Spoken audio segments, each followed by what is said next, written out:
Hi there, my name is Melissa Waters, and today I'm going to introduce you to some essential assessment terms and how they will fit into your reading instruction.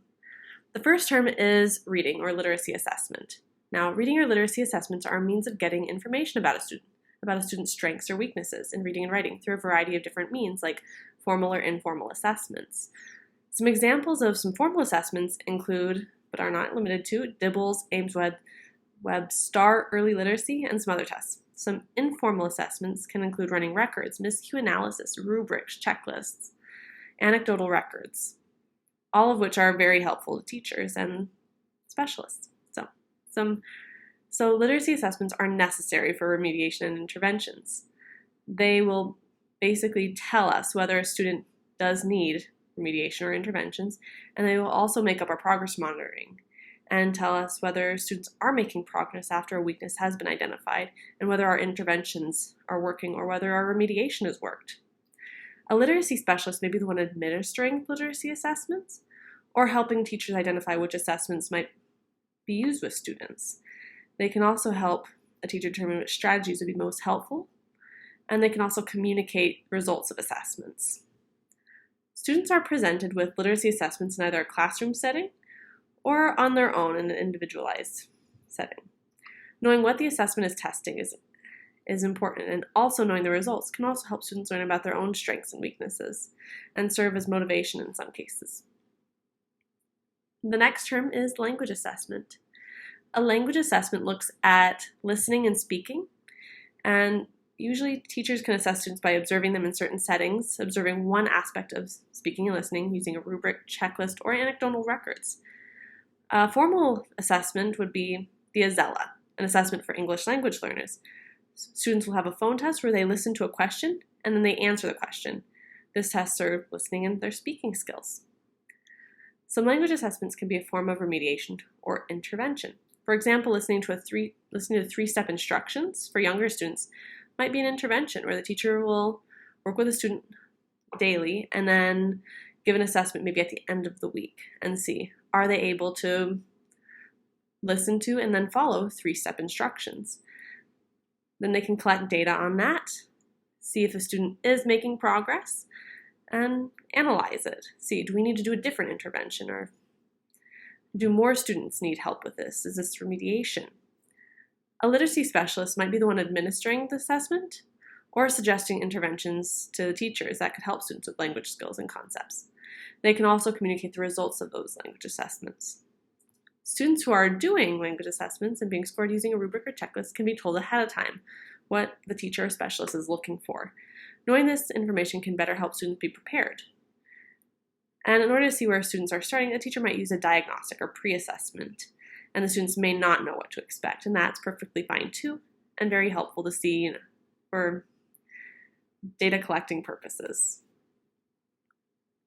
Our third term is diagnostic test. A diagnostic test is an assessment used to evaluate specific skills or concepts. It is generally a standardized test that might include assessments on letter names and sounds, phonemic awareness, phonics, comprehension, fluency, writing skills, and some other areas as well. An example of a diagnostic test is DIBELS, which has phonemic awareness, alphabetic principle, accuracy, fluency, vocabulary, and comprehension. Another example is the Ames-Webb, which tests phonemic awareness, phonics, word identification, fluency, comprehension, spelling, and writing. Diagnostic tests are basically help teachers pinpoint where a student might need help. They're definitely needed in order to provide interventions. If a student is struggling on a diagnostic test with phonemic awareness, a teacher or specialist can then use the data to provide specific research-based interventions to support the student's learning. Now, a literacy specialist might be the one to give the diagnostic assessment, or they might provide teachers with diagnostic assessments to administer to students. They also might be the ones communicating the results to teachers and families and any stakeholders. For students, they might view a diagnostic assessment as a way to give their teachers more information and as a way to see what their strengths and weaknesses might be, so teachers and specialists can better support them. Now, remediation. Remediation is basically just reteaching something to a student or a group of students who might not have mastered a skill or concept. Now, an example of remediation would be if a teacher taught students how to retell a story, by writing out the sequence of events on a timeline. And if, let's say, maybe 5 kids in your class did not understand, the teacher would see that on a formative or summative assessment, and they would know, okay, I need to go back and reteach this concept because there are many students who don't understand. Then maybe the teacher would attempt to teach those students using a different strategy, like maybe putting pictures in order first and having the students write what happened after they put the pictures in order. Or even just having students retell what happened on each page instead of going through the whole story. Now, in the classroom, remediation is essential to helping students understand each concept and skill that is taught. It supports student learning by allowing the teacher to reteach something in a different way or giving students additional practice to understand a concept or skill. A literacy specialist's role in remediation might be to support teachers with ideas for how to teach new reading and writing strategies. The specialist could also work with students who are struggling and support them in a small group or individually just to kind of make sure they are understanding everything. It can also it can be as large as a whole class down to providing remediation to one student. So all students are more than likely to receive remediation at some point. It can look a little different in each class, but should be a positive experience that allows students to better understand. Our next term is intervention. So intervention is basically providing struggling students using research-based strategies in reading and writing. Data is tracked to monitor student growth in areas where the students might have a deficit. It can also be part of MTSS, or multi-tiered system of support. An example of an intervention would be working with students on letter names and sounds daily and testing them on those once a week to see if students are making progress. If they are, the teacher will continue and no further action might be needed. If no progress is being made, the teacher might add in another intervention. Interventions are regularly tracked. They are used for progress monitoring. And so another example of that would be DIBBLES. You might have the classroom practice DIBBLES books, and so you might work with students on that, and students can chart their growth and kind of see if they are making progress in a certain area. In the classroom, interventions are essential to better helping, assessing, and understanding strengths and weaknesses of students who are struggling. And it can also help identify students who might have a learning disability or something like that. A reading specialist role can be to assess students and then communicate the results to teachers and parents. The reading specialist can also then use interventions to help support the student or provide intervention strategies to teachers. As part of the learning process, students are presented with interventions during small group time or individually with the teacher.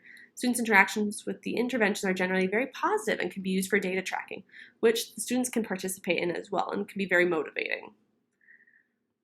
Our last term is progress monitoring. Progress monitoring is assessing students to get a baseline on a single concept or skill, and then reassessing students regularly to see if progress is occurring or if it is not occurring. A great example of this is DIBBLES. At the beginning of the year, students are tested on reading fluency, and then throughout the year they are tested to see if their reading fluency is improving. Part of that can also be just using the classroom practice books for DIBBLES, or it could just be the district assessments, all of which are done very regularly. Doing progress monitoring is essential for interventions. If there is a skill that students struggle with, for instance, with accuracy, there should be a baseline and then multiple reassessments to see if the interventions are working and if the student is making adequate progress. If they are not, then they might have to move on to another intervention or see about testing for a learning disability or whatnot.